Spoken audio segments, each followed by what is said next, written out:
Hello student, welcome back. I am from Biotech sapiens.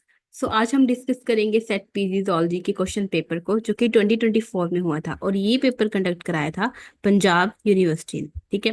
तो अगर आप चाहते हैं 2025 में क्लियर करना है एग्जाम को, एज वेल एज जो अदर एग्जाम हैं एमएससी एंट्रेंस के, तो आप हमारी साइट पर विजिट कर सकते हैं।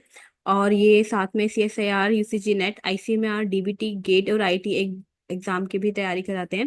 ठीक है, तो आप हमारे इंस्टीट्यूट को विजिट कर सकते हैं और अगर आपको कोई क्वेरी है तो आप इस नंबर्स पे कॉल कर सकते हैं। तो चलिए स्टार्ट करते हैं हम क्वेश्चन को। देखिए, तो सबसे पहले क्वेश्चन जो था वो आया था, the arrangement of three minute bony ossicles in ear, जो आप देख रहे हैं, across the cavity from tympanic membrane to oval window is. ठीक है, तो आपको ये बताना है कि जब ईयर्स में मूव करती है वॉइस, ठीक है, वाइब्रेशन, तो क्या जो इनका प्रॉपर एक अरेंजमेंट है बोन्स की, तो वो कैसे है अरेंज है। तो जो ऑप्शन ए है, तो स्टेपिस है, इनकस मैलस है, या बी इनकस मैलस स्टेपस, या मैलस स्टेपस इनकस, या डी है जो उसमें बताया है मैलस इनकस स्टेपस। तो अगर आप डायग्राम पर फोकस करें तो इसमें क्या है, मेलस, इनकस और स्टेपस। तो ये इनकी ऐसी अरेंजमेंट होती है। तो इसमें जो राइट ऑप्शन है दैट इज मेलस, इनकस और स्टेपस, जो option D is the correct option. ठीक है। अब नेक्स्ट क्वेश्चन की तरफ मूव करते हैं हम। टेस्ट बर्ड और टेस्ट रिसेप्टर्स आर, तो जो एक्चुअल में जो टेस्ट वर्ड और टेस्ट रिसेप्टर्स हैं वो एक्चुअली में क्या है। तो जो फर्स्ट ऑप्शन है that is surface epithelium, second is specialised nerve ending, या सी इज टेलोरिसेप्टर्स, और B is modified epithelial cell. तो इसमें जो एक्चुअली में जो टेस्ट रिसेप्टर होते हैं ना, they are modified epithelial cells. तो D is the correct answer. अब नेक्स्ट क्वेश्चन की तरफ हम मूव करें तो इसमें पूछा है the Broca's area of speech. ठीक है, ये एरिया ऑफ स्पीच है, ठीक है, ये कहाँ पे लाई करता है, ब्रेन में। तो इसमें देखेंगे हम कहाँ लाइन करता है। तो ऑप्शन ए है superior frontal gyrus, B inferior frontal gyrus, और सी पोस्टीरियर फ्रंटल गायरस, और D superior frontal, sorry superior temporal gyrus. तो एक्चुअली में जो ये एग्जिस्ट करता है, ये करता है इंफीरियर फ्रंटल गायरस। तो आप देख पा रहे हो, ये है ब्रोकास एरिया, तो ये कहाँ पे लाई कर रहा है, इंफीरियर फ्रंटल गायरस में, ठीक है, ब्रेन में, राइट, जो कि एसोसिएटेड है विद पार्ट ऑफ स्पीच। ठीक है। अब नेक्स्ट मूव करें हम क्वेश्चन फोर्थ पे। तो in Pavlov's ex classical dog experiment is not a correct statement. तो ठीक है, जो आप अगर वो पता होगा तो पेवलोस एक क्लासिकल डॉग एक्सपेरिमेंट में ही इन्होंने ये बताया था कि विद द रिंग जब करते थे तो डॉग क्या था, उसके स्लाइवा को स्क्रीट करता था और फूड को ईट करता था। तो एक कैसे स्टिमुलस की तरह वर्क करती थी एक रिंग। तो उसके रिगार्डिंग जो स्टेटमेंट्स हैं कौन सी करेक्ट हैं कौन सी इनकरेक्ट हैं, तो हमें फाइंड आउट करना है नॉट करेक्ट। तो ऑप्शन ए पे हम चलते हैं।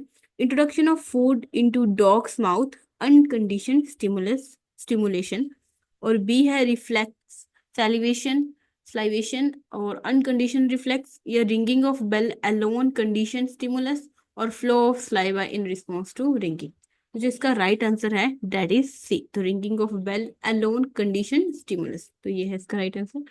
अब नेक्स्ट क्वेश्चन की तरफ मूव करें हम।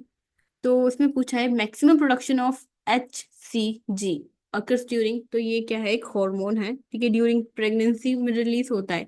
तो जिसका हायर अमाउंट हमें देखने को मिलता है तो वो मिलता है हमें फर्स्ट ट्राइमेस्टर में। ठीक है, जिसका राइट ऑप्शन है डेट इज ए, ना कि सेकेंड ट्राइमेस्टर में, थर्ड में, और फर्स्ट स्टेज ऑफ इम्प्लांटेशन में, इसमें भी हमें ये नहीं देखने को मिलता है। नेक्स्ट क्वेश्चन की तरफ मूव करते हैं। Which kind of cleavage is shown in mammals. ठीक है, तो आपको बताना है कि मैमल्स में कौन सी क्लीवेज देखी जाती है।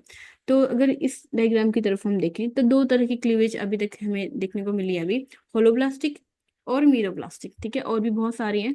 तो इसमें देखिए, अगर होलोब्लास्टिक तो पहले वर्टिकल है फिर हॉरिजेंटल क्लीवेज हो रही है, ठीक है, बट इन केस ऑफ मीरोब्लास्ट सिर्फ वर्टिकल एक ही हॉरिजेंटल कट है और एक ही पे क्या हो रही है, सेल डिवाइड हो रही है, और जो इसका हाफ पार्ट है वो डिवाइड नहीं हो पा रहा है। ठीक है, तो इस केसेस में जो होता है, अगर मैमल्स के केसेस में देखें तो हमें कौन सी देखने को मिलती है, होलोब्लास्टिक रोटेशनल, या फिर मीरोब्लास्टिक रोटेशनल, होलोब्लास्टिक रेडियल, या मीरोब्लास्टिक रेडियल। तो एक्चुअल में जो हमें मैमल्स में देखने को मिलती है दैट इज होलोब्लास्टिक रोटेशनल, हमें क्लीवेज देखने को मिलती है। ठीक है, अब आगे हम मूव करें तो जो क्वेश्चन है एंड्रियार्च इज, ठीक है, तो एक एंड्रियार्च है वो एक्चुअल में क्या है। ठीक है, तो हम देखते हैं क्या, ऑनसेट ऑफ मेंसेस, या फिर सिसेशन ऑफ मेंसेस, और सी ऑप्शन जो है इसमें that is onset of increase in adrenal androgen secretion और increased secretion of adrenal androgen stimulating hormone। तो एंड्रियास जो है एक्चुअल में क्या है, एक टर्म है जो है onset of increase in adrenal androgen secretion। तो सी जो है इसका राइट ऑप्शन है। ठीक है, तो ये आपका मेमोरी बेस्ड क्वेश्चन था। ठीक है, अगर आपको पता हो तो आप इसे इजिली कर सकते थे।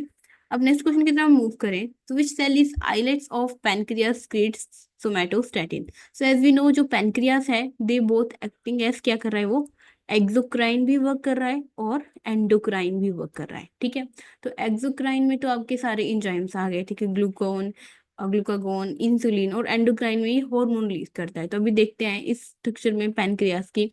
तो ये है अल्फा सेल है, उसमें बीटा सेल प्रेजेंट होते हैं, डेल्टा सेल प्रेजेंट होते हैं। ठीक है, तो बात करें जो अल्फा सेल है वो सिक्रीट करते हैं ग्लूकागोन। ठीक है, बीटा सेल सिक्रीट करते हैं इंसुलिन, और जो डेल्टा सेल है वो सिक्रीट करते हैं सोमैटोस्टैटिन। और एक्सोक्राइन एक्सक्रीशन जो होती है, ठीक है, ये पैनक्रियास यहाँ से होती है, और एफ सेल सिक्रीट करते हैं पैनक्रियाटिक पॉलीपेप्टाइड। तो हमें पूछा है कि सोमैटोस्टैटिन कौन रिलीज करता है, तो किसके हेल्प से रिलीज होते हैं, with the help of delta cell in pancreas. ठीक है, तो ए जो इसका करेक्ट आंसर है। राइट, तो ये भी क्वेश्चन बहुत ही इजी था, आप कर सकते थे इसको।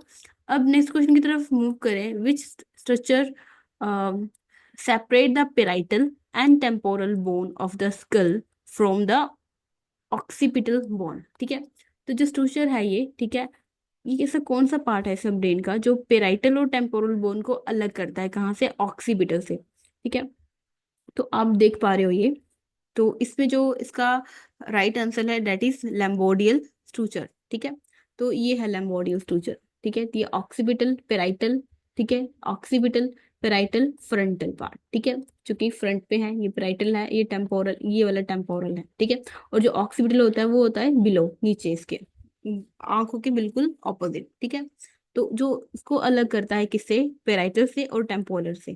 तो ये है आपका पेराइटल पार्ट और ये है आपका टेम्पोरल पार्ट। तो ये जो है ये वाला कौन सा हिस्सा है, दैट इज लैम्बोडियल स्ट्रक्चर। ठीक है, ना कि स्क्वेमजल स्ट्रक्चर और सेजिटल स्ट्रक्चर और कॉर्नर स्ट्रक्चर। ठीक है, तो कॉर्नर स्ट्रक्चर तो यहाँ पर प्रेजेंट है, तो ये तो पेराइटल और फ्रंटल को अलग कर रहा है, जबकि स्क्वेमस के किसको कर रहा है, यहाँ पे टेम्पोरल को अलग कर रहा है। ठीक है, तो अब देख पा रहे हो जिसका करेक्ट आंसर है दैट इज लैम्बोडियल स्ट्रक्चर। ठीक है, अब नेक्स्ट क्वेश्चन की हम तरफ मूव करें। The largest sesamoid bone in human body is known as. ठीक है, तो जो लार्जेस्ट सिसमोइड बोन है वो कौन सी होती है, डेट अगर ऑप्शन फर्स्ट की बात करें तो पीसीफॉर्म बोन, थर्ड बी की बात करें तो हायोट, सी की बात करें तो पैलेटाइन, और डी की बात करें तो पटेला। तो इसमें जो जो राइट आंसर है डेट इज पटेला बोन। तो आपने देखा होगा पटेला बोन कहाँ पे प्रेजेंट होती है, डी में प्रेजेंट होती है। ठीक है, आप इसे ऐसे भी देख सकते हो जो उभर के आती है एक। ठीक है, ये है आपकी पटेला बोन। ठीक है, अब नेक्स्ट क्वेश्चन की तरफ हम मूव करें। सो 11 क्वेश्चन नंबर है, which of the following hormone is derived from tyrosine and tryptophan. ठीक है, तो ये वाला जो क्वेश्चन था ये हो चुका था ड्रॉप इसमें। ठीक है, ये ड्रॉप हो गया था क्वेश्चन। अब नेक्स्ट क्वेश्चन की तरफ हम मूव करें। Which type of uterus is found in whale. तो व्हेल में कौन सी टाइप का यूट्रस फाउंड होता है, ड्यूप्लेक्स यूट्रस, बाईपैराटाइट यूट्रस, बाइकॉर्निएट यूट्रस और सिंप्लेक्स यूट्रस। तो एक्चुअल में जो व्हेल में प्रेजेंट होता है दैट इज बाइकॉर्निएट यूट्रस। ठीक है, तो बाइकॉर्निएट यूट्रस कुछ ऐसा देखने को मिलता है, ये पार्शियल है, ये कंप्लीट देख पा रहे हो आप ऐसे। ठीक है, तो कुछ इस टाइप का हमें देखने को मिलता है, ये आगे बाइकॉर्निएट टाइप की आगे टाइप्स हैं। ठीक है, अब नेक्स्ट क्वेश्चन की तरफ हम मूव करें। Antibody titres refer to the, तो क्या बताता है ये आपको, A option absolute amount of specific antibody. ठीक है, और antibody of specific, sorry affinity of specific antibody, या एविडिटी ऑफ स्पेसिफिक एंटीबॉडी, या highest dilution of antibody still able to give a positive result in a test system. तो इसमें जो right answer है that is स्टे, that is D. So antibody titer refers to the highest dilution of antibodies still able to give a positive result in a test system. अब next question की तरफ हम move करें। Which of the following is the correct classification of balanoglossus. ठीक है, तो हमें बताना कि जो करेक्ट क्लासिफिकेशन किसकी है, बेलानोग्लोसिस की।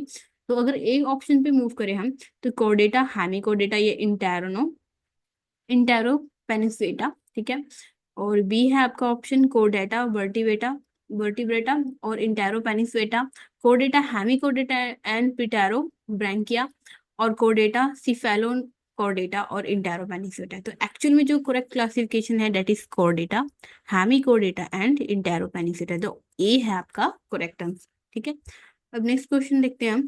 Scientific name of the grass carp. ठीक है, तो आपको बताना है ग्रास क्रैप का साइंटिफिक नेम क्या है। तो ये तो आपका मेमोरी और फैक्ट क्वेश्चन था, अगर आपको पता होगा तभी आप इसको कर पाओगे।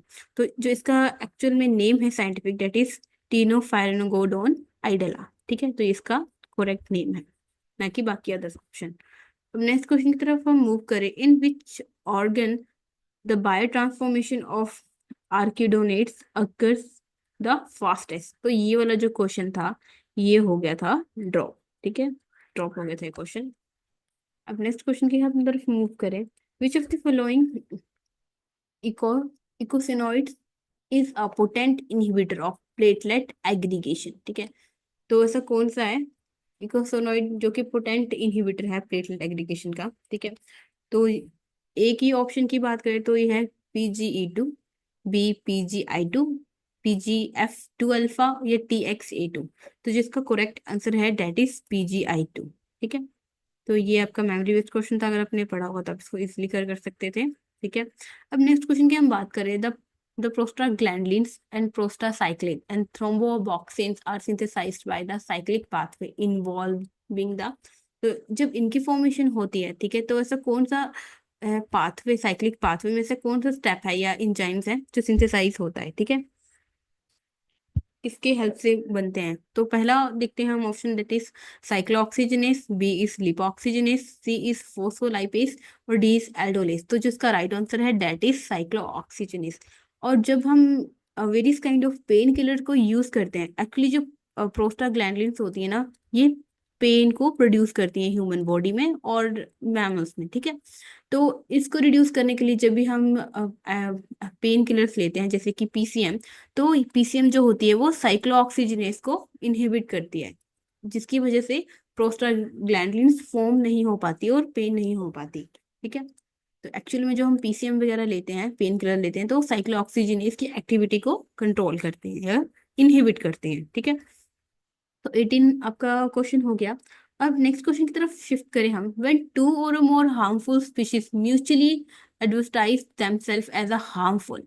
ठीक है, तो उसे क्या कहते हैं हम। Warning mimicry, Mullerian mimicry, Batesian mimicry या ऑटो मिमिक्री। तो एक्चुअल में उसको कहा जाता है मुलेरियन मिमिक्री। ठीक है, तो ये है मुलेरियन मिमिक्री और ये बहुत स्पीशीज जो क्या है, हार्मफुल है। ठीक है, एक होती है बेटेसियन मिमिक्री। इसमें क्या होता है कि एक स्पीशीज जो होती है हार्मफुल होती है, ठीक है, और जो दूसरी स्पीशीज होती है वो हार्मफुल नहीं होती है, बट वो उसकी तरह अपीयर होती है और दिखने में लगता है कि ये हार्मफुल है। ठीक है, तो ये आप देख सकते हैं दो बटरफ्लाई की स्पीशीज हैं बट ये बहुत आर हार्मफुल। ठीक है, अब नेक्स्ट क्वेश्चन की तरफ हम मूव करते हैं। लिम्बलेस लिजर्ड इज, तो उसे क्या कहा जाता है। तो उसे कहा जाता है ऑफिसोसुरस। ठीक है, तो डी इसका राइट आंसर है। Which of the following group represent the flightless bird. ठीक है, तो इसमें ऑप्शन देखते हैं हम। स्टूटिथायोनोफॉर्म्स और पैसिफिर पैसिफिर फॉर्मिस और स्ट्रिगिफॉर्मिस और आर्कियो ऑर्थिनीस। ठीक है, तो जो इसका राइट आंसर है डेट इज स्टूथियोनोफॉर्म्स। ठीक है, अब नेक्स्ट क्वेश्चन की तरफ हम मूव करें। विच is the primary mechanism underlying cellular differentiation. तो इसमें जो हम देखते हैं तो सेल डिवीजन है, मॉर्फोजेनेसिस है, जीन एक्सप्रेशन है, ये DNA रेप्लिकेशन है। ठीक है, तो जो प्राइमरी मैकेनिज्म है वो होता है जीन एक्सप्रेशन। ठीक है, तो 20 का करेक्ट आंसर है। अब नेक्स्ट क्वेश्चन की तरफ मूव करते हैं। तो वॉल्कमैन केनाल्स कनेक्ट, जो वॉल्कमैन केनाल्स हैं वो क्या कनेक्ट करती हैं। तो उससे पहले हम एक बार इस डायग्राम को देख लेते हैं। तो ये आप देख पा रहे हैं ये है वॉल्कमैन केनाल। ठीक है, तो देख पा रहे और ये जो साथ में देख रहे हो ये है हर्वेसियन केनाल्स। ठीक है, तो एक्चुअल में जो वॉल्कमैन केनाल्स है वो टू हर्वेसियन केनाल्स को कनेक्ट कर रहा है। ठीक है, तो आपने देखा, और ये कहाँ पे हमें देखने को मिलता है, ये हमें बोन में देखने को मिलता है। ठीक है, तो अब देखते हैं ऑप्शंस क्या है। ऑस्टिसाइड विद मैट्रिक्स, ऐसे तो हमने कुछ नहीं देखा था। डिफरेंट बोन नहीं देखा था। हर्वेसियन केनाल विद मैट्रिक्स, और जो डी ऑप्शन है that is one haversian canal with another. तो एक्चुअल में क्या कर रहा है ये, टू हर्वेसियन केनाल को कनेक्ट कर रहा है, ना कि एक हर्विसिन कनाल को मैट्रिक्स के साथ। तो जो सी है वो भी इनकरेक्ट है, और जो डी है इसका राइट आंसर है। ठीक है, तो इजी क्वेश्चन था ये, अच्छा क्वेश्चन था। अब नेक्स्ट क्वेश्चन की तरफ मूव करें। The human vertebral columns consist of thoracic vertebrae, तो कितने होते हैं उसमें? 12 होते हैं। ठीक है, ये आपका मेमोरी बेस्ड क्वेश्चन था, इजी क्वेश्चन था बहुत। अब नेक्स्ट क्वेश्चन की तरफ आप मूव करें। The neurohormone that originate from neurons in brain and diffuse through the bloodstream. ठीक है, तो ये वाला क्वेश्चन जो था आपका हो गया था ड्रॉप। ठीक है, तो क्वेश्चन ड्रॉप हो चुका था। अब नेक्स्ट क्वेश्चन की तरफ हम मूव करें। The PR interval in ECG is measured by finding the interval between. ठीक है, तो किसमें मेजर करते हैं, तो किसमें इंटरवल होता है वो? The beginning of P wave and beginning of R wave, और बिगनिंग ऑफ पी वेव और beginning of Q R S complex, और end of the P wave and beginning of the Q R S complex, और end of the P wave and end of the Q R S complex. तो आप देख पा रहे हो इसमें, तो देखो पी है यहाँ पर, P Q R S T. ठीक है, तो पी हुआ स्टार्ट, ये इसको बोलते हैं हम पी आर इंटरवल, और इसमें यही पूछा है कि पी आर इंटरवल कब मेजर करते हैं हम। ठीक है, तो ये पी आर इंटरवल ये वाला है, और साथ में क्यू आर एस जब स्टार्ट होता है, तो beginning of the P wave and the beginning of the Q R S complex, तब हम पी आर इंटरवल को मेजर करते हैं। ठीक है, बिटवीन में किसमें? Beginning of the P wave और beginning of the Q R S complex. तो ठीक है, यहाँ से ये क्लियर हो जाना चाहिए था। ये देखो लिखा है यहाँ पर पी आर इंटरवल। अब जब हम नेक्स्ट क्वेश्चन की तरफ मूव करते हैं, name an autosomal dominant disorder of multi system hemochromatosis characterized by the classic triads of seizures, mental retardation and adenoma sebaceum। ठीक है, तो ये ऐसा कौन सा ऑटोसोमल डोमिनेंट डिसऑर्डर है जिसमें हमें ये डिफरेंट काइंड ऑफ करेक्टर्स हमें देखने को मिलते हैं? ठीक है, तो वो हमें देखने को मिलता है एपिलोया में। ठीक है, तो ये आपका इंफॉर्मेशन बेस्ड क्वेश्चन था। अगर आपको डिसीज के बारे में पता हो, और ये साथ में पता हो कि इसमें डिसीज में क्या क्या हमें देखने को मिलता है सिम्टम्स, तो आप इसको इजीली कर सकते थे। ठीक है, तो ये है एपिलोमा, अच्छा क्वेश्चन था, बट ये इजी क्वेश्चन नहीं था। ठीक है, क्योंकि और भी हैं जिनके साथ थोड़े थोड़े सिम्टम्स मैच करते हैं, जैसे हंटिंगटन डिजीज। ठीक है, इसमें भी मेंटल रिटार्डेशन हमें देखने को मिलती है, और एल्बिनिज्म तो नहीं है। ठीक है, सिकल सेल एनीमिया भी नहीं है। राइट, अब नेक्स्ट क्वेश्चन की तरफ हम मूव करते हैं। Cystic fibrosis is an inherited disease caused by the mutation in a gene called. ठीक है, तो सिस्टिक फाइब्रोसिस क्या है? एक डिसीज है। ठीक है, और ये इनहेरिटेड डिसीज है। ठीक है, इसमें होती है म्यूटेशन, और म्यूटेशन हमें किस में देखने को मिलती है? ठीक है, तो पहला ऑप्शन है आपका ट्रांस मेम्ब्रेन कंडक्टेंस रेगुलेटर, जिसे हम बोलते हैं CFTR, और फिब्रिल 1 या FBN1, और सी ऑप्शन है आपका बीटा ग्लोबुलिन HBB, और डी है BRCA1 या फिर ब्रेस्ट कैंसर। ठीक है, अब देखिए सिस्टिक फाइब्रोसिस, और तो BRCA1 तो एक क्या है? रिसेप्टर है। ठीक है, ब्रेस्ट कैंसर में ड्यूरिंग कैंसर हमें ये देखने को मिलता है। ठीक है, और बीटा ग्लोबुलिन का कोई लेना देना नहीं है इसके साथ, फिब्रिल का भी कोई लेना देना नहीं है। तो जो ए है आपका ट्रांस मेम्ब्रेन कंडक्टेंस रेगुलेटर, तो ए इसका क्या है? करेक्ट आंसर है। ठीक है, अब नेक्स्ट क्वेश्चन की तरफ हम मूव करते हैं। Name the square diagram that is use to predict the genotype of particular cross और ब्रीडिंग एक्सपेरिमेंट। अब जब आपने मेंडल क्रॉस किया होगा, फॉर एग्जांपल जब आप ये क्रॉस करते हैं, ठीक है, तो आप क्या करते हो? एक स्क्वायर बनाते हो गैमीट को बताने के लिए। ठीक है, जैसे कि आर आर आर आर। ठीक है, तो आर आर आर आर। ठीक है, आर आर और आर आर। ठीक है, तो ये पूछ रहे जो आपने ये स्क्वायर बनाया है, एक्चुअल में इसको क्या बोला जाता है? तो इसको बोलते हैं पुनेट स्क्वायर। ठीक है, ना कि बेटेसियन स्क्वायर और मेंडल स्क्वायर, मेंडल स्क्वायर। और ठीक है, तो जो इसका करेक्ट आंसर है दैट इज सी। अब नेक्स्ट क्वेश्चन की तरफ मूव करते हैं। Chromosomes can be stain with. ठीक है, तो किसके हेल्प से स्टेन किए जाते हैं? तो एक्चुअल में ये आपका जो क्वेश्चन था वो ड्रॉप हो चुका था। ठीक है, तो एसीटोकार्माइन स्टेन से भी इसको स्टेन किया जाता है, और सैफरिन स्टेन से भी इसको किया जाता है। जो एक्चुअली सैफरिन स्टेन है वो कॉस्ट इफेक्टिव स्टेन है। ठीक है, मोस्टली इसे यूज किया जाता है। तो इसके जो करेक्ट आंसर थे वो थे दो, तो ये क्वेश्चन ड्रॉप हो गया था आपका। ठीक है, अब नेक्स्ट वन की तरफ हम मूव करें। Which codon codes for valine but also for formulated methionine as starting codon for protein synthesis. ठीक है, तो एक्चुअल में ऐसा कौन सा कोडोन है? वो वैलिन को तो कोड करता है, बट साथ में फॉर्मुलेटेड मिथ्योनिन को भी कोड करता है, और स्टार्टिंग कोडोन। ठीक है, इन केस ऑफ प्रोटीन सिंथेसिस, तो एक्चुअल में जो है वो है GUG। तो जो सी है इसका वो राइट आंसर है। अब नेक्स्ट क्वेश्चन को देखें हम। The population genetics the founder effect is a type of, तो जो फाउंडर इफेक्ट है तो वो किसका टाइप है, तो वो एक्चुअल में किसका है, डेट इज जेनेटिक ड्रिफ्ट, ना कि नेचुरल सिलेक्शन, ना कि साल्टेशन, ना कि सिलेक्शन। तो जो बी है वो आपका राइट आंसर है। ठीक है, अब नेक्स्ट की तरफ मूव करें हम। सीबीडी स्टैंड फॉर, तो जो सीबीडी टर्म हम यूज करते हैं तो किसके लिए यूज की जाती है, कन्वर्जन, कंजर्वेशन ऑफ बायोडाइवर्सिटी जो ए ऑप्शन है, या फिर convention on biodiversity biological diversity, C है कॉन्फ्रेंस ऑन बायोडाइवर्सिटी, और डी है कोलोक्यूम ऑन बायोडाइवर्सिटी। तो इसका राइट आंसर है that is B, convention on biological diversity. ठीक है, तो इसमें बहुत सारे आगे आर्टिकल्स आते हैं जिसमें हम पढ़ते हैं कि डाइवर्सिटी के लिए हमें क्या क्या करना चाहिए। ठीक है, अब नेक्स्ट क्वेश्चन की तरफ हम मूव करें। Which Ramsar site in Rajasthan is an important bird area bestowed in 2004 by the Bombay National History Society and the BirdLife International UK। ठीक है, तो किसको किसके ऊपर था और किसको बताया था ये, तो इसका ए ऑप्शन है that is Bhoj wetland, B है सुल्तानपुर नेशनल पार्क, सी है रेणुका लेक, और डी है सांभर लेक। तो एक्चुअल में जो था वो site that is Sambhar lake. ठीक है, माइग्रेटरी वर्ड्स यहाँ पे आते थे, राइट। अब नेक्स्ट क्वेश्चन की तरफ हम देखें।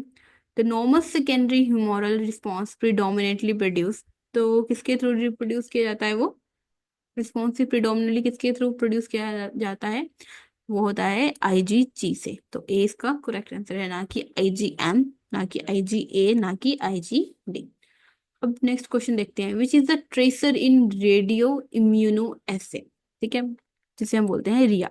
ठीक है, तो एक्चुअल में रेडियो इम्यूनो एसे है क्या, तो एक्चुअल में होता क्या है, हम एंटीबॉडीज को लेते हैं, ठीक है, और मार्क्ड या लेबल्ड रेडियो लेबल्ड एंटीजन लेते हैं, ठीक है, और इनकी अफिनिटी इन रेडियो लेवल एंटीजन के साथ होती है, फिर ठीक है।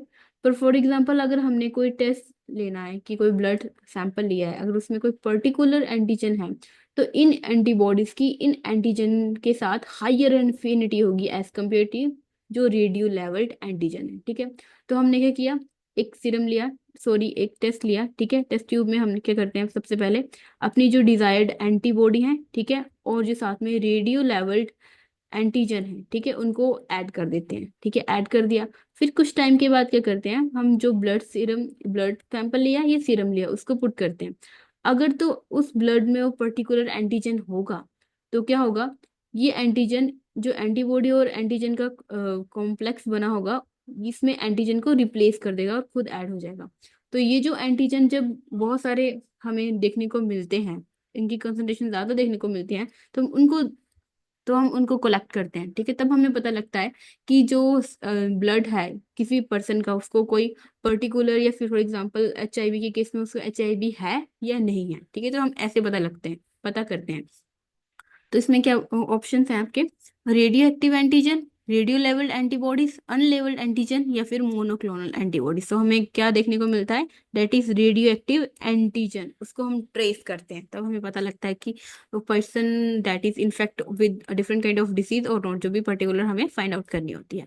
अब 37 क्वेश्चन की बात करें। Member of the order of Crocodilia having a very long and slender snout, ठीक है, तो क्रोकोडिलिया ऑर्डर का ऐसा कौन सा मेंबर है having a long and slender snout. ठीक है, तो जो ऑप्शन है डेट इज एलिगेटर, और B that is crocodylus, C is गैबिया गैबियलिस, और डी इज काइमन। ठीक है, तो एक्चुअल में जो इसका करेक्ट आंसर है डेट इज गैवियलिस। तो अब ये देख रहे हो डेट इज गैवियलिस, देखो लॉन्ग है और सिलेंडर स्नॉट है। ठीक है, अब जो नेक्स्ट क्वेश्चन है, which cytokines are involve in TH1 response suitable for intracellular microbes. ठीक है, तब कोई बताना है कि कौन से साइटोकाइन वर्क करते हैं, इन्वॉल्व होते हैं।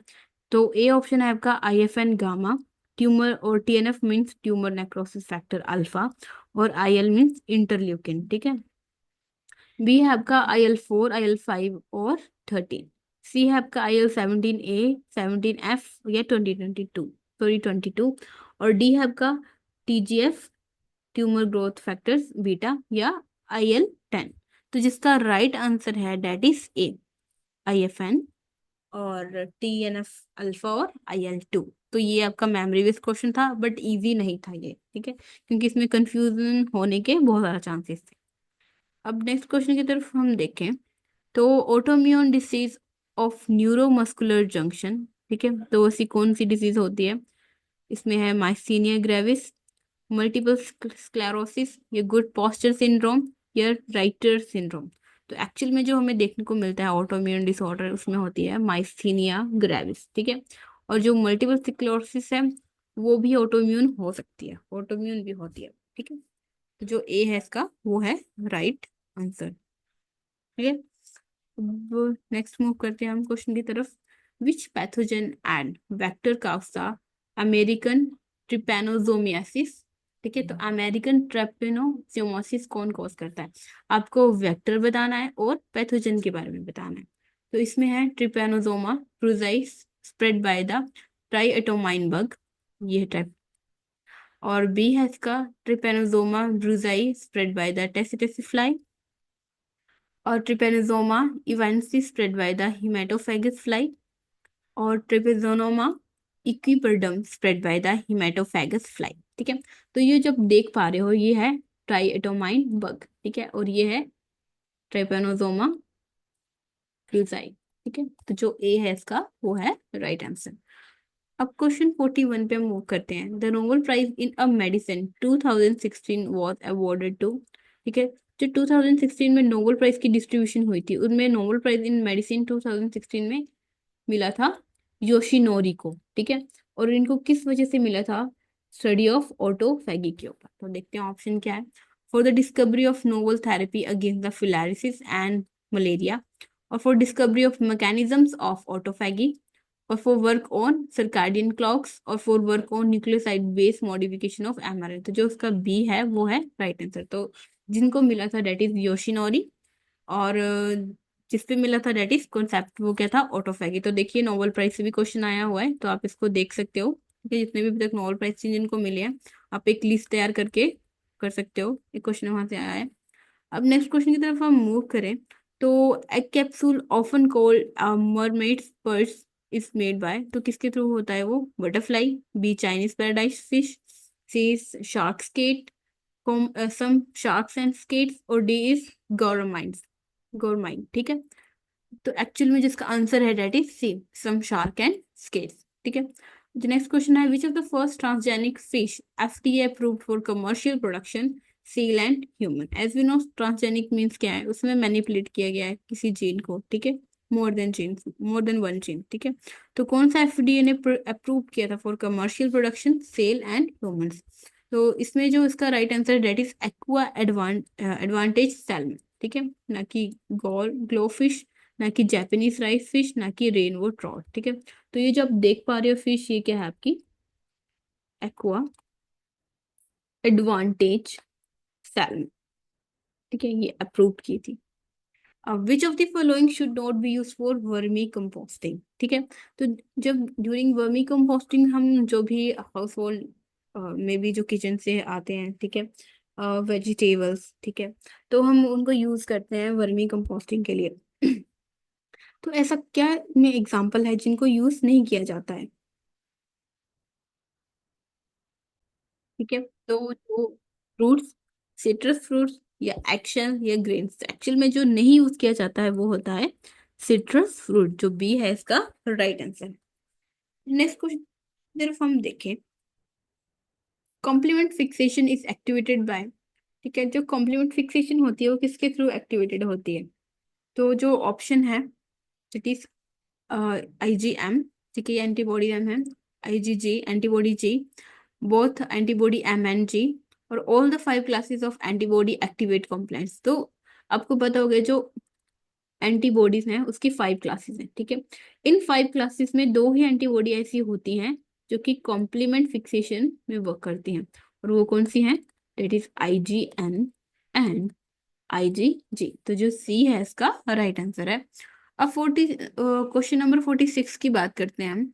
इन अ क्लोटिंग मैकेनिज्म बाय इंट्रिंसिक और एक्सट्रिंसिक पाथवे, ठीक है, द की रिएक्शन इज, चाहे एक्सट्रिंसिक हो चाहे इंट्रिंसिक पाथवे हो, ठीक है, उसमें की रिएक्शंस क्या होती है? Formation of thrombin, formation of fibrin, या फॉर्मेशन ऑफ प्रोथ्रोम्बिन एक्टिवेटर, या एक्टिवेटिंग फैक्टर एक्स। तो एक्चुअल में क्या होती है की reaction? That is activating factor x.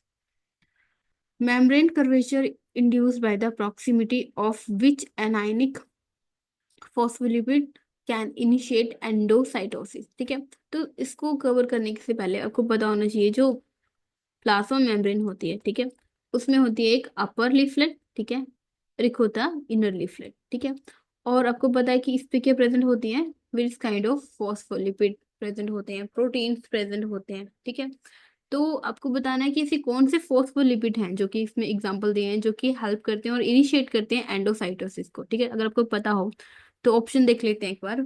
फोस्फेटिडाइल serine, फोस्फेटिडाइल इनिसिटोल, फोस्फेटिडाइल Colin और फोस्फेटिडाइल इथोलोन अमाइन। ठीक है, जो फोस्फेटिडाइल कोलिन है वो आउटर लीफलेट पे प्रेजेंट होता है, जबकि जो फोस्फेटिडाइल सीरीन है और फोस्फेटिडाइल इनिसिटोल है वो इनर लीफलेट पे प्रेजेंट होता है, और इथोल अमाइन भी आउटर लीफलेट पे प्रेजेंट होता है। ठीक है, तो जो एक्चुअल में एंडोसाइटोसिस प्रोड्यूस इनिशिएट करता है वो होता है आपका फोस्फेटिडाइल सीरीन। ठीक है, ये ऐसे करके इनिशिएट करते हैं एंडोसाइटोसिस को। ठीक है, यहाँ से ये बात क्लियर होगी। ये भी बहुत अच्छा क्वेश्चन था। Glycophorin A and glycophorin B act as a receptor on the surface which protozoan parasite. तो सबसे पहले आपको पता होना चाहिए जो ग्लाइकोफोरिन है वो है क्या। ये है आपका एक ट्रांस मेम्ब्रेन प्रोटीन। ठीक है, इस प्रोटीन ने क्या किया होता है, मेम्ब्रेन को वन टाइम पास किया होता है।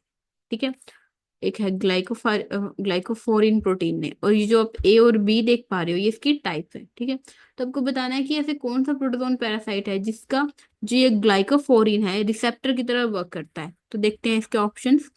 ट्रिप्टो ट्राइपेनोसोमा क्रूजाई, टॉक्सोप्लाज्म गोंडाई और प्लाज्मोडियम फैल्सीपेरम, लिशमैनिया डोनोवानी। ठीक है, तो एक्चुअल में किसका रिसेप्टर करता है work, that is plasmodium falciparum. ठीक है, तो ये क्वेश्चन अच्छा था। ये दोनों क्वेश्चन आपके मेम्ब्रेन के ऊपर डिपेंड थे। ठीक है, अब नेक्स्ट क्वेश्चन की तरफ हम मूव करें। Tautonyms is an informal taxonomic designation used for the animals referring to. ठीक है, अगर आपको पता होगा तो टोटोनिम्स क्या होते हैं। तो टोटोनिम्स क्या होते हैं, जिनमें स्पीशीज, ठीक है, जिसमें जीनस और स्पीशीज दोनों का नाम सेम होता है। फॉर एग्जाम्पल जैसे कि नाजा, नाजा। ठीक है, स्नेक के लिए हम रेफर करते हैं जिसमें कि जीनस का नेम भी सेम है और स्पीशीज का नेम भी सेम है। ठीक है, और ये हम देखते हैं, ये वाला सिर्फ एग्जाम्पल हम एनिमल क्लासिफिकेशन में ही देख पाते हैं। ठीक है, जबकि जब हम बात करें प्लांट की क्लासिफिकेशन में तो हमें वहां पे जीनस और स्पीशीज का नेम सेम नहीं देखने को मिलता है। ये सिर्फ कहाँ पे एप्लीकेबल है, इन केस ऑफ एनिमल क्लासिफिकेशन। ठीक है, अगर आपने एनिमल किंगडम में पढ़ा हो, ठीक है, वहां पे हमें ये देखने को मिलता है। अब ए की बात करें ऑप्शन की, सेम नेम ऑफ जीनस और स्पीशीज, यस। और बी है same name of species and सब स्पीशीज, नहीं। ट्राइनोमियल नोमेनक्लेचर, ये भी नहीं। And the name of the author for the species, तो डी भी क्या है, इनकरेक्ट है। तो ए क्या है आपका करेक्ट आंसर है। ठीक है, तो यहाँ से क्लियर होता है आपका। और जो लास्ट क्वेश्चन है देखते हैं हम इसको। Individual occupying a particular habitat and adapted to its phenotypically but not genotypically are known as। कोई पर्टिकुलर इंडिविजुअल है, ठीक है, वो हैबिटेट को तो के अकॉर्डिंग तो अडेप्ट कर लेते हैं बट नॉट अडेप्टेड, तो जीनोटिपिकली नहीं अडेप्ट होते हैं वो, तो उस टर्म को क्या कहा जाता है, उस टर्म को कहा जाता है इकोफिन, ना कि इको टाइप, ना कि इको स्पीशीज, ना कि फ्यूनो स्पीशीज। ठीक है, तो सेम यही वाला क्वेश्चन आया था 2024 में, बॉटनी के पेपर में ये वाला क्वेश्चन आया था। ठीक है, तो सेम रिपीट था, ये इजी क्वेश्चन था। अब नेक्स्ट क्वेश्चन की तरफ हम मूव करें। Type of the molars and the pre molar characterized by the low ground crescent shape slopes when viewed from the above। ठीक है, तो आपको अगर आपने मोलर और प्री मोलर को ऑब्जर्व किया होगा तो आप देख पा रहे हो ये क्राउन्स हैं। ठीक है, और क्रिसेंट कप शेप के हैं कप्स। ठीक है, तो इसमें बताना है कि कहाँ पे उसको ऐसी वाली टाइप कौन सी होती है। तो ये है सिलोनोडोंट, लोफोडोंट, बुनोडोंट और प्लूरोडोंट। ठीक है, तो इसका राइट आंसर है वो होता है सिलोनोडोंट। तो हमें ये ऐसे देखने को मिलते हैं मोलर्स एंड प्री मोलर्स की टाइप। अब 52 क्वेश्चन की बात करें। The Indian wild life protection act was implemented in, तो ये मेमोरी बेस्ड क्वेश्चन था। तो ये इम्प्लीमेंट हुआ था इन 1972। जो ऑप्शन ए है वो आपका करेक्ट ऑप्शन है, ना कि 1971, 2010 और 1982। अब आगे क्वेश्चन को देखते हैं। During the conversion of glucose to pyruvate, ठीक है, तो ये किसके बारे में बात हो रही है? ग्लाइकोसिस के बारे में बात हो रही है। Two NADH molecule are generated, ठीक है, which of the following step generate the NADH, ठीक है। तो उस स्टेप में आपको बताना है कि मतलब ग्लाइकोसिस में आपको बताना है कि कौन सा ऐसा स्टेप है जहां पर NADH की प्रोडक्शन होती है। तो पहला देखते हैं हम, conversion of fructose 6 phosphate to fructose 1,6 bis phosphate, नहीं। Conversion of glyceraldehyde 3 phosphate to 1,3 bis phosphoglycerate, और conversion of 3 phosphoglycerate to 2 phosphoglycerate, और conversion of phosphoenol pyruvate to pyruvate, ठीक है। जो इसका करेक्ट आंसर है डेट इज बी, ठीक है। तो ग्लाइकोसिस अगर आपको पता होगी तभी आप इसको कर पाओगे, ठीक है। इसमें स्टेप में से स्टेप में आता है ये वाला, बी वाला, ठीक है, जिसमें कि ग्लिसरॉल 3 फॉस्फेट से जब हम 1,3 बिस फॉस्फोग्लिसराइड बनाते हैं तब हमें NADH के मॉलिक्यूल को, हमें वहां पे ये देखने को मिलते हैं, 2 मॉलिक्यूल्स रिलीज होते हैं, ठीक है। अब नेक्स्ट क्वेश्चन की तरफ हम मूव करें। Sarcomeres refer to the portion of microfibril between, ठीक है, तो सार्कोमर्स क्या एक पोर्शन है, ठीक है, माइक्रोफिब्रिल्स में। तो आपको ये बताना है ये कहाँ से कहाँ को लाई करता है। तो ऑप्शन देखते हैं, ए एंड H बैंड, और बी है जेड लाइन और A band, two adjacent Z lines, और ए एंड आई बैंड। तो एक बार इस डायग्राम को देखते हैं, ठीक है। तो अगर आप इसको देख पा रहे हो तो देखो, ये है लाइटर बैंड्स, ये है डार्कर बैंड, जिसमें कि एक्टिन और मायोसिन होते हैं, ठीक है। तो ये एक्टिन फिलामेंट है जो लाइट फॉर्म में अपीयर हो रहे हैं, और जो डार्कर फॉर्म में अपीयर हो रहे हैं दैट इज मायोसिन फिलामेंट। तो और ये आप जो लाइन देख पा रहे हो ये है लाइटर बैंड, और इसे हम बोलते हैं जेड लाइन, ठीक है। और ये वाली है आपकी एच जोन, ये एम लाइन, और ये भी है आपकी है जेड लाइन। तो जो सार्कोमेर्स हम यूनिट लेते हैं वो बिटवीन द जेड लाइन होता है, ठीक है। तो एक जेड लाइन जहां से स्टार्ट होती है जहां पे दूसरी वाली जेड लाइन खत्म होती है, ठीक है, लाइटर, और और between the region of two lighter band, ठीक है। तो देखिए इसमें तो क्या है इसका आंसर, तो two adjacent Z line, two adjacent Z line, तो सी है इसका करेक्ट आंसर, ठीक है। तो ये क्वेश्चन बहुत ज्यादा इजी था। अब नेक्स्ट क्वेश्चन को देखते हैं हम, rho factor is a bacterial helicase involved इन, तो जो रो फैक्टर है बैक्टीरिया का हेलिकेज का वो किस में इन्वॉल्व होता है? तो ए है आपका termination of transcription, B initiation of transcription, C initiation of DNA replication, D termination of translation. तो ये involved in case of termination of transcription. अब नेक्स्ट है, व्हाट इज हाल्डेन इफेक्ट, ठीक है। तो हाल्डेन इफेक्ट क्या है और हमें कब देखने को मिलता है? अगर ऑप्शन ए की बात करें तो loading of carbon dioxide to the blood cause the unloading of O2, binding of CO2 to the haemoglobin displace O2, or decrease in O2 affinity of hemoglobin when pH of the blood falls, और loading of CO2 the blood cause the unloading of CO2, ठीक है। तो actually में जो hard effect होता है उसमें हमें देखने को मिलता है कि O2 की लोडिंग हो रही होती है ब्लड में, जबकि कार्बन डाइऑक्साइड की अनलोडिंग हो रही होती है, ठीक है। और हार्डन इफेक्ट को कुछ इस तरह से ग्राफ में रिप्रेजेंट किया जाता है, ठीक है। ये पार्शियल प्रेशर है कार्बन डाइऑक्साइड का, कि ये ब्लड में कंटेंट है कार्बन डाइऑक्साइड का, और ये कुछ ऐसे हमें देखने को मिलता है, ठीक है। अब नेक्स्ट क्वेश्चन की तरफ हम मूव करें। तो द प्रीऑर्टिक एरिया और anterior hypothalamic neurons are the centre for responses to, ठीक है। तो ये वाला जो क्वेश्चन था, ये वाला क्वेश्चन आपका ड्रॉप हो गया था, ठीक है, 57। अब नेक्स्ट क्वेश्चन की तरफ हम मूव करें, 58 question, which is the dense bottom layer of water in a thermally stratified lake, ठीक है। अगर आपको पता होगा कि लेक में तीन तरह के एरियाज होते हैं। एक एरिया होता है, ठीक है, जो वार्म होता है और लेस डेंस होता है, ऑक्सीजनेटेड होता है, उसे हम बोलते हैं एपिलिम्नियन, ठीक है, जो अपर एरिया हमें देखने को मिलता है। उसके बाद आता है मेटालिम्नियन जो कि स्टेडी टेम्परेचर डिक्रीज होता है, ठीक है, उसमें एज कम्पेयर टू एपिलिम्नियन थोड़ा टेम्परेचर कम होता है और प्रिवेंट कराता है मिक्सिंग को। और जो हाइपोलिम्नियन है होता है वो कोल्ड होता है, डेंस होता है, अनऑक्सीजनेट वाटर होता है, ठीक है। तो इसमें टेम्परेचर बहुत कम होता है, तो शार्प डिक्लाइन हमें टेम्परेचर को देखने को मिलता है, ठीक है। तो अगर आप देखें आप तो इसका जो राइट आंसर है क्या है, डेंस बताया है, बॉटम लेयर ऑफ वाटर है बताया, तो उसका क्या आंसर होगा, डेट इज हाइपोलिम्नियन।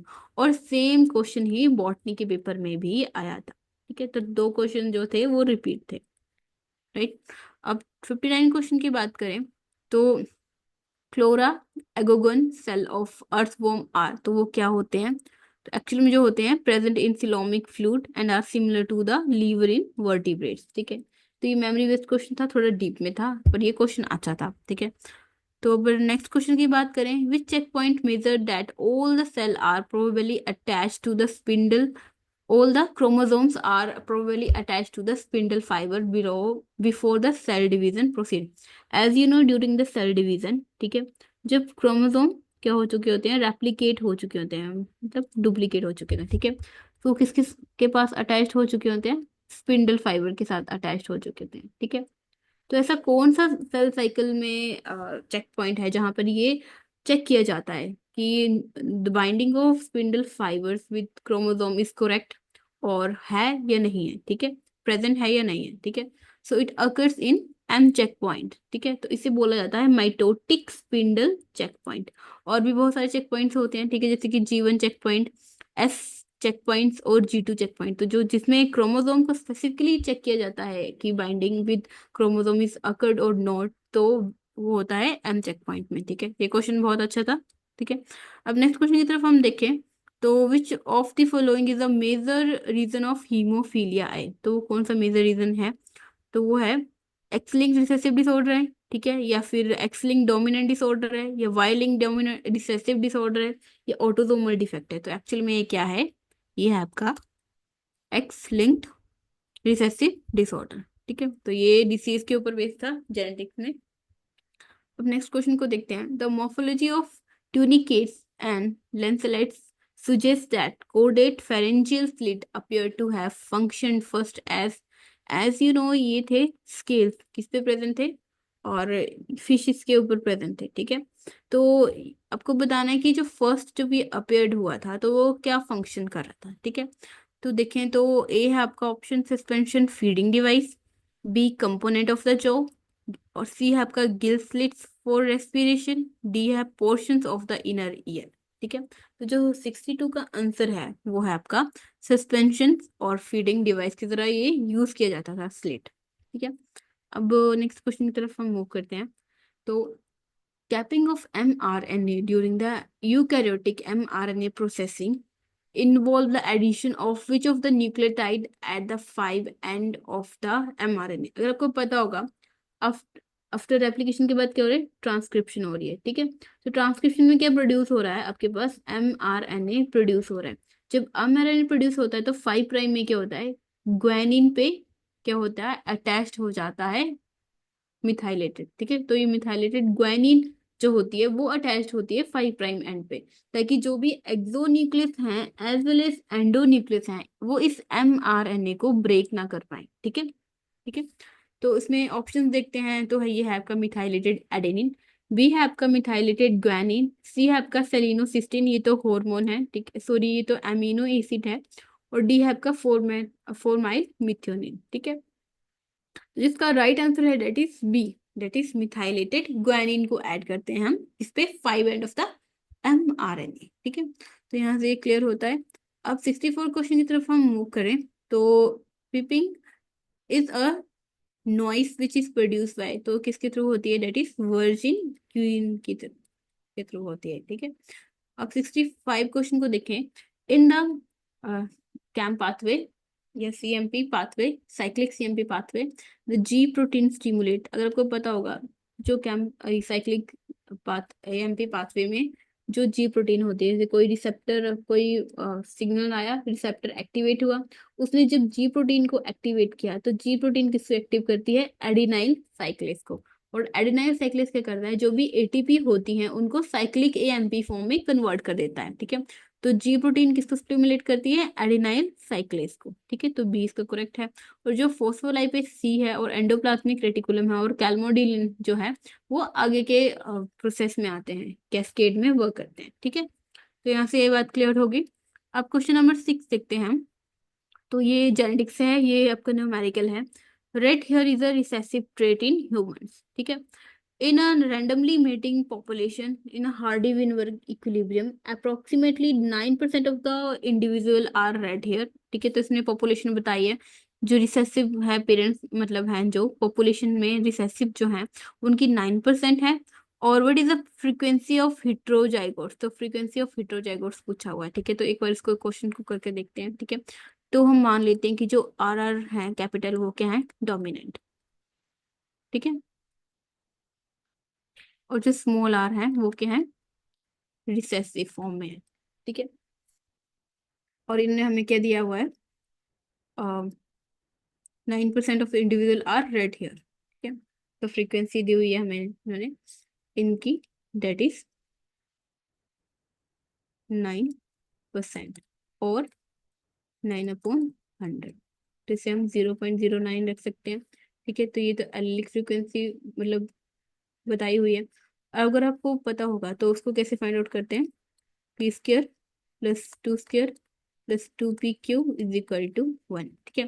तो जो कैपिटल P वो रेफरेंस करता है एक एलिलिक फ्रीक्वेंसी किसकी, डोमिनेंट की, ठीक है। आप इसको यूज कर सकते हो, या फिर Q रिसेसिव की, और ये आपका हिट्रोजाइगोट की फ्रीक्वेंसी है, ठीक है।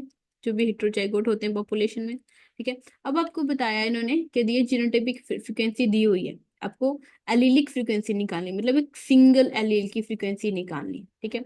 तो जब सिंगल फ्रीक्वेंसी की एलील निकालनी है तो हम क्या करते हैं, जो आर की वैल्यू होती है, ठीक है, उसको अंडर रूट लेके चलते हैं। तो आर, इसकी वैल्यू क्या है, 0.09, तो आर की वैल्यू क्या निकल के आती है, 0.3, ठीक है। तो यही वैल्यू निकल के आती है।